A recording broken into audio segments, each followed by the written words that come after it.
What has been will be again. What has been done will be done again.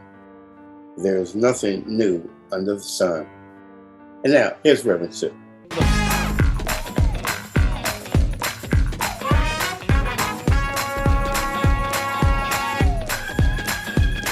Got joy in my soul. God is in control. I got Satan on my trail, but I'm singing all is well. He's attacking every day, but I'm watching while I pray. No matter the attack, I won't turn back. Good evening, and thank you for joining us today. I'm excited. I'm always excited, but I'm really excited today because we have one of our favorite historians as our special guest, Dr. CR Gibbs. And I know that if you've been following us for quite some time, I know that you are very aware of his accomplishments as well as his dedication to history. And so he has a couple of books, but he also has books. One book that I really like that he wrote with other authors, and that's the history of Georgetown. So I admire you even more if you go out and get this book, The Black Georgetown Remembered, and you would always cherish this book as well as the author, one of the authors, and that's CR Gibbs. And also another one that I like, that I read and I give for a Christmas gift as well is Black Inventors from Africa to America, and this is by CR Gibbs. And other material, other books. He's going to talk a little bit later about some of the things that he is doing, some of the workshops that he's performing here in Washington D.C. area, and just some of the things that he's doing. And I would advise you to follow him because you're going to get history that you're not going to read about. You're not going to see them in books, but you get them from Dr. Gibbs, and he's doing a fantastic job. So, Dr. Gibbs, thank you for joining us today. And everybody talking about voter suppression doesn't matter where you go, the social media, we still talking about voter suppression because it has always been important, and it continued to be important. You don't know why I'm perspiring today. It's not that hot outside. And the air condition perhaps is not on. But anyway, one thing that I would like to say is that voter suppression has been going on forever and ever, Dr. Gibbs, when we start looking at the history of voter suppression. I mean, it started out where you couldn't vote if you were a white farmer who owned land. You had an opportunity to vote. That was way back when. So I would like for you, and I'm keep rambling, but describe the history of voter suppression in America, just a little bit. I know it shouldn't take you long, but from the beginning of voter suppression, because now we see modern day time, but let us know as listeners that voter suppression is not new. It's been around for a long, long time, and where we are today. I know that's a lot to give you in about 5 or 6 minutes, but it would give us the meat of the problem, and not saying that we can solve this overnight because it's been around so long.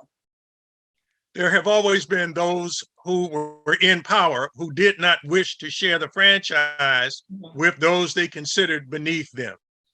And so there were poverty, I should say, let's say income qualifications. And there was also tampering with the vote. That's an old American tradition, which we see examples of well before Black people got the chance to vote. So we have to understand that part of this issue goes back to the very beginnings of this country. And we also have to be aware of that it assumed a new and more dangerous aspect when you added race to it. And that began in significant numbers, beginning with the 15th Amendment and in 1870. So from that time, there has been consistent attempts to block us from fully using the franchise. And I remember the statement by, interestingly enough, a Southern Democrat around the time of Reconstruction, is that they may have the votes, but we do the counting. So, and again, murder, intimidation, and all of these things. This is what makes the racial issue super added to every everything else. America's already tarnished voting history, which of course they don't teach in schools. They don't teach that people were denied because of sex. They were denied because they were perceived as not being of the appropriate class. And again, then comes in race, and from that time on, it's put the pedal to the metal in terms of denying people of African descent, Native Americans, Asian Americans, the right to vote, which is supposed to be, constitutionally assured. Mm-hmm, mm-hmm. So I'm going back also to the Gary Mandarin. Who is behind this national state-by-state rush to change access to the vote? Who is really behind this? The nicest thing and simplest thing to say is that those same conservative reductionist forces that I mentioned existed at the beginning of the country. They haven't gone anywhere. Right. We constantly have this stereotype that somehow racists are stupid, slack-jawed, bib overhaul wearing knotheads, when in fact they are smart people and Jim Crow upgrades. It does not stay where it was. It is a living organism that changes and amplifies with the political times. And the same forces, again, people who do not wish to share the franchise, people who wish to control the franchise, are still hammering away at the underpinnings of American democracy. They do not want the franchise to be shared in by all of the qualified men and women around the country. So, and another thing, going back to voter suppression, I don't know, would connect to voter suppression, probably that, is that the changing of demographics. In other words, the changing of demographics, like you have, I know in this area a while back, there was some try to change, say Bowie County or Bowie City compared to say one county versus another county, moving one area to another county. Does that have anything to do with voter suppression? Well, let's see if I can give you a real-time thing that's going on now, and that is redistricting. Redistricting is a reflection of the changing demographics in a given area. It is tied to the decennial census, the census that we take every 10 years. And so we see movements to take advantage of political redistricting in DC and Maryland and Virginia. All of the states will soon have to go and redistrict. And part of this redistricting will lead to changes in voting patterns. For example, Maryland, there will be changes to early voting. And there will also be probably changes in various voting locations. Mm-hmm. And most importantly, and this again, I'm not talking about Georgia, we ain't got to Georgia or Texas, but right, this is Maryland. I'm talking about Maryland. And this is why it is so important for people to be very aware of there's a guy in Montgomery County named Ludke, who is setting forth a new population-based formula. But where will these elections occur? And what impact will the redesign of the districts, voting districts, have on demographics and vice versa? And even in DC will be redistricting and even in a safely and primarily Democratic place. In my ward, for example, Ward 6 is the largest ward in the District of Columbia right now. Mm-hmm. It's going to have to be trimmed in order to spread out the demographics to other wards. So what that will mean will have to be decided, and that's going to be decided by a subcommittee of the DC City Council. We hope it won't mean anything too badly. But we have redistricting, which again must occur every 10 years. And then we have voter suppression on the other hand. And people are using these opportunities.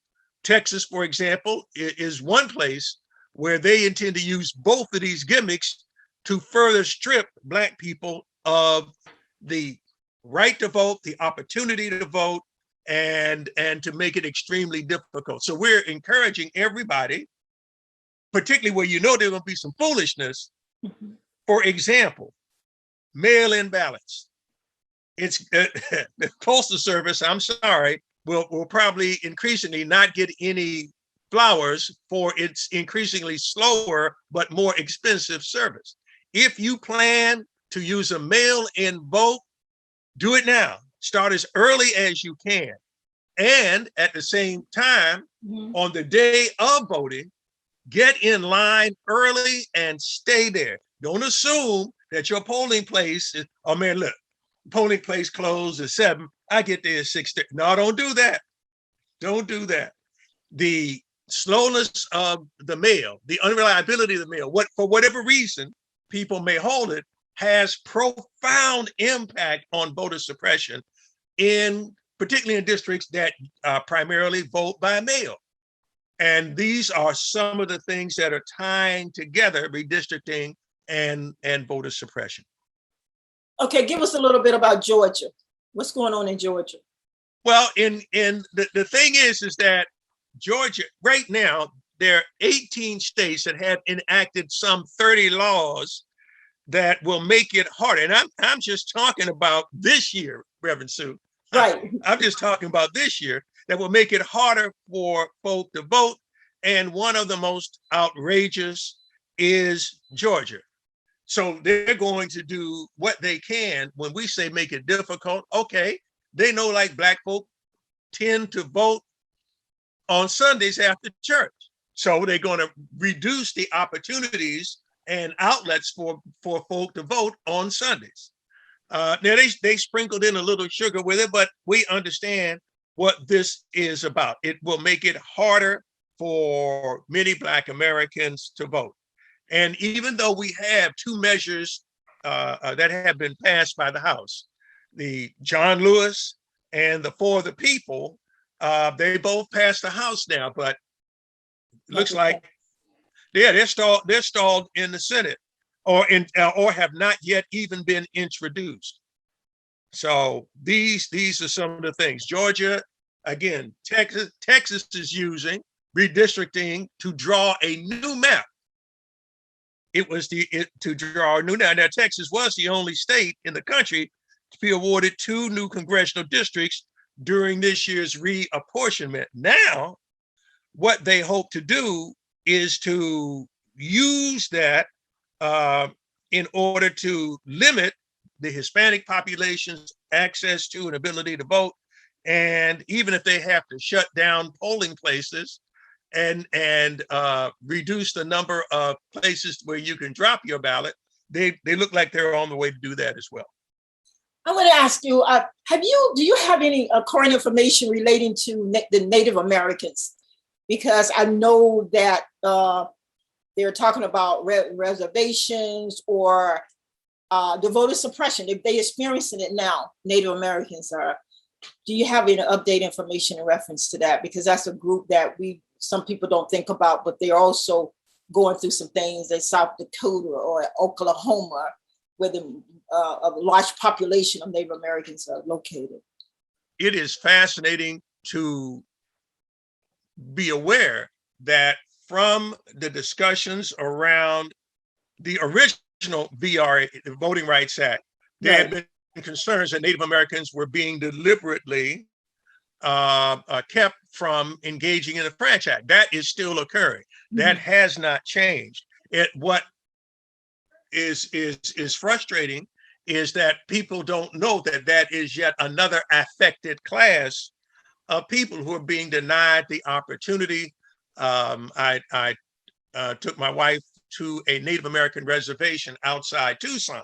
Yes. And you don't have to be on there, and we did not go at all deep into it, but you recognize the disparate resources, the lack of opportunities. These are proud people who deserve much better than the federal government ever gave them. Yeah. And for the federal government, as well as the state government, to be hand in hand at denying the Native Americans full and fair access to the franchise is unfortunately a historical trend that appears to be going on and on and on.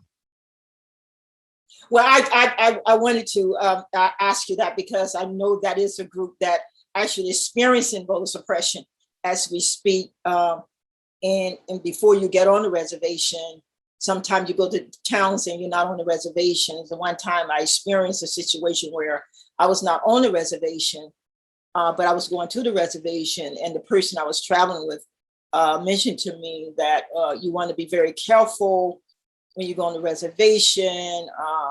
There's a certain class of people that you want to be, be cautious. And they went on and on and on. And when they finished, Dr. Gibbs, you know me, I said, well, my father was Cherokee. So anything else you want to talk about? Let's talk now. And I went on a reservation and they accepted me like I was one of theirs. So I was just had to put that out there because some people don't realize that Native Americans are being affected as much as we are right now, sometimes even more in certain cities where a lot of them are located. Yes, I'm sorry, go ahead. Yeah. So I was going, no, you go ahead on with that. If you have something else to say. Well, right? I just wanted to say that related to that is the fact that although the Hispanic population is growing in Texas, the way Texas is responding to this is by, again, twisting the map so that there will be fewer places for them to vote, fewer districts for them to vote. They're going to reduce it from 8 to 7 predominantly Latinx districts. Again, the game is afoot, and they did not like having to see all of these people of color line up and to see their votes have an effect. When people wonder why, while we should all be happy as patriotic Americans to see people that are qualified and eligible actually participate, there are a lot of people that don't want that to happen. So this is why there are a lot of people who are joined in the voter suppression. Now, I want to point out one organization called the National Redistricting Action Fund. Eric Holder is a major player in that, Reverend Sue, and he is sued Ohio over Republican-drawn state legislative maps that it argued violated a 2015 state constitutional amendment. Similarly, in Nebraska, the same shenanigans. Oregon, similar shenanigans to dilute the vote, to put where you have concentrations of people of color. If I can't outright delete it or twist it, then I'll add more white folk to it to water it down. It's no different than pouring cream in coffee. Mm-hmm. Mm-hmm. And that's the National Redistricting. The National Redistricting Action Fund, run by Eric Holder. And as I say, they sued the Ohio over Republican-drawn state legislative maps. Now, part of this is because one of the tactics pursued by the Republicans is to increase their power in state legislatures because they have unique mandated duties, and that I have to give them props for having a multi-pronged policy. They didn't just go for the high flashy stuff. They went down and saw, how do these things work? How can we control the vote? And again, one of the ways through redistricting is to redraw the maps on where people live and vote and water it down if necessary, or in any way. The ultimate goal is to block, dilute, or subvert the franchise from people of color. I mean, this is, I mean, I'm thinking about just what's happening in the District of Columbia, where every 10 years you redistrict. I mean, that is amazing to me. I mean, you get to the point that you don't know what district you live in. I mean, what ward you live in. You're in 6 and I'm in 1, and then all of a sudden one day it's changing. You don't know that it's changed. So, but I think what people need to realize is that this is not by accident. This is not happening because they just sit back and say, we have nothing else to do. There's always a powerful reason, a political reason, and a movement to redistrict. That's one thing we need to know as voters, that if you don't like it, then you need to do something about it and just don't let it happen. So I just wanted to add that as well. If Congress does not pass laws to curtail, to nullify these states by state voting laws, what will be the outcome for African Americans? We have to become better informed. We have to stay up with the anti-voter suppression activities. Now, what do I mean by that? Mm-hmm. I mean that you join organizations, make sure you stay up with what's going on. Again, it can be as simple as going to the polls early. They're going to try and shut these places down. I mean, we touched on gerrymandering. These are ways that have traditionally worked. People say, why are they still doing it? Because they work. Mm-hmm. Now you have to look up your local election dates. You have to understand what the deadlines are. You have to confirm your voter registration status.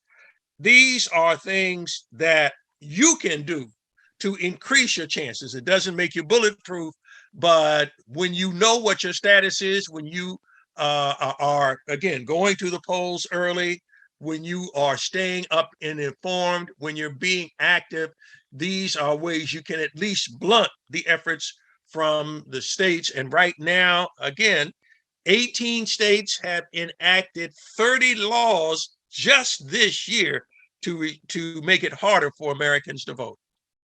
18 states. 18 states. Laws.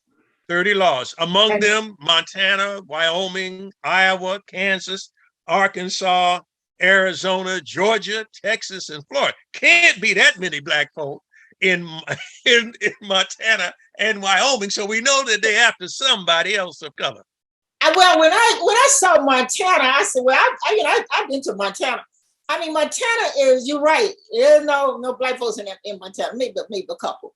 But Montana will have Native Americans and other people of color, but definitely yes. Native Americans. So there's so many questions I want to ask you, but I'm trying to put them in order. I don't want to be absolutely way out. This is like in 30 states, and we're in October. Yeah. And for this year. For this year. So there was 43 states. Time for them to do more devilment.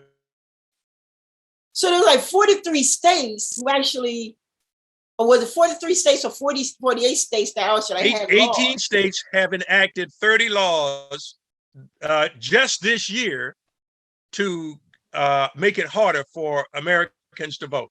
18 states have enacted 30 laws.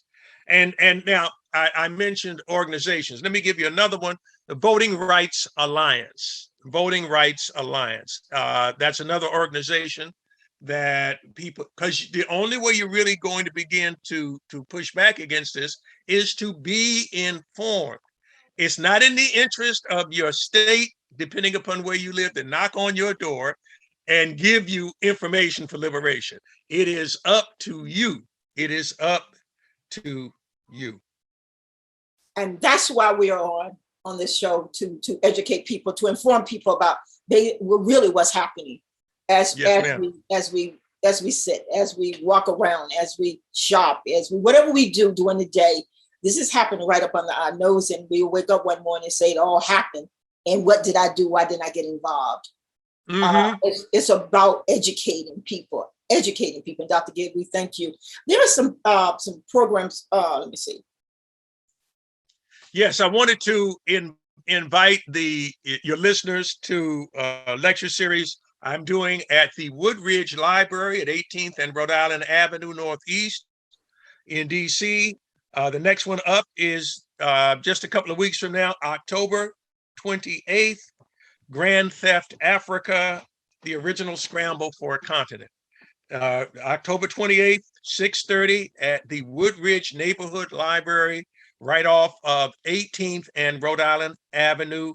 The next one after that, November 18th, Blood and Thunder, the U.S. colored troops in the Civil War in Battle and Victory, 1863 to 1865. And finally, I'm in a documentary streaming on Hulu right now called Tulsa, Rise Again, Tulsa and the Red Summer. Rise Again, Tulsa and the Red Summer. And that's Hulu? Okay. That's it, streaming on Hulu now. I recently completed documentaries on Anthony Bowen, the great civic leader and YMCA founder in DC. I just finished a documentary with a group of brothers in Canada, and there will be one on WETA on statehood. I want to thank Mrs. Anna Gerard for asking me to participate. That will be on in a few weeks. As soon as I get the precise information, I will let you know, but she has assured me it will be on WETA television in a few weeks. Okay. So the ones that you're actually doing here in Washington, D.C., and since this is a national, international show here, so how do we connect with other people that actually who do not live in D.C.? Do you have a way that they can call in, or from social media or Zoom? How can we do that? Oh, which reminds me, yeah, I'm planning for another free Zoom Black History lecture later this month. For people who want to get in touch with me to keep up with what's going on, they can, of course, always go to portofharlem.net/C Gibbs, portofharlem.net/C Gibbs. Okay. That's what I want. Okay, going back to a basic question I always ask at the end. Yes, ma'am. I always go back to, because like when you said that people usually in the past attend churches and then they left and went to vote on a Sunday, right? Yes, yes. We are, some churches have reopened, but we're still doing virtual, social media. Thank God for social media. What can churches do now? Because if a church is going to do something, we need to do it now instead of waiting. Like 30 laws have passed already. What are we doing? What can we do as churches as far as African Americans? Let me just make three suggestions, and I'd like to think that they're already being done, which is, in many cases, the pandemic has been an opportunity for for Black churches to increase their social media operation. What that means then, as these churches reach out about services, they must include voter information. They must do that. They must make sure that as we get closer and closer to the elections, that there are times and opportunities when they will send a news flash or social media alert, whatever you want to call it, posted on their Facebook page. Most churches have Facebook pages. There must be a identifiable spot for them to include voter information. There just has to be. There also have to increase the alliances of church organizations in the city, the countryside, the state, to organize. And I'm not saying people are always uncomfortable. I'm not asking the pastors to say anything partisan, but I am asking them to encourage the folk to go out and vote. The worst thing they can do is sit home and put their feet up. Thank you. So pastors, if you're listening, you heard it. And it's important. 30 laws, 18 states. 18 states, 30 laws. Just this year. That didn't count the ones that have been enacted last year and the year before. Right. And for our listeners and friends, please keep up with what's going on. Let's not be behind. We have no excuse. I don't want to fuss today, but we have no excuse now. We have social media. There's absolutely no excuse to know what's happening within our country and the things that are affecting us on a daily basis. Dr. Gibbs, we thank you so much. I know that every time we call you, and you always so gracefully say yes. I'll also realize how busy you are and taking the time to be with just a little of us Sunday evening with Reverend Sue. And we thank you and may God bless you. Continue to do what you do. Reverend Sue, may I add, maybe let me also suggest one more step. Sure. And that is review every ballot measure. In other words, don't listen to the politicians describe what's going to be on your ballot. You go investigate what's going to be on your ballot. Familiarize yourself with every relevant ballot measure, because sometimes politicians don't tell the exact truth. So you go out and find out what's going on. But if you're going to vote for something, you need to know what it's all about, where it came from, who brought it up, as well as who stands to truly benefit. We have just one more minute so you can repeat exactly what you said. I'm serious, because that's what a lot of people do not do. They go and they have no idea what's going on.